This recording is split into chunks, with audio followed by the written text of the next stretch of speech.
नमस्कार, मी राज गोविंद जाधव एक कोथरूडकर म्हणून बोलतोय. या परिसरामध्ये जर तुम्ही पाहिलं कोथरूड गावठणमध्ये संपूर्ण जलमय झालेलं आहे. महानगरपालिकेतर्फे ड्रेनेजची साफसफाई बिलकुल झालेली नाहीये. तो राडा रोडा नेमका कोणाच्या घशात गेलाय का कुठे अडकलाय समजायला मार्ग नाहीये. इतके मोठमोठे टेंडर काढतात आणि साफसफाई बिलकुल ड्रेनेजची करत नाही. बघता ही कोथरूड मधली काय परिस्थिती चालू आहे ते या कोथरूडच्या चौकातच जर एवढं पाणी साचत असेल तर मग बाकीच्या लोकांना काय करता येईल याचा विचार करायला पाहिजे त्यांनी. आता यावर प्रशासन काय निर्णय घेत आहे. ड्रेनेजची साफसफाई बिलकुल झालेली नाहीये.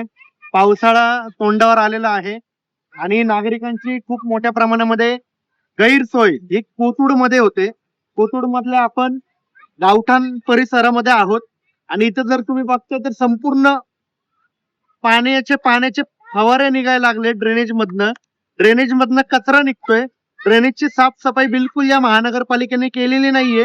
नागरिकांचा पैसा फक्त खाण्याचं काम हे पुणे महानगरपालिका करते आणि त्याचं तुम्ही ताजं उदाहरण बघू शकता.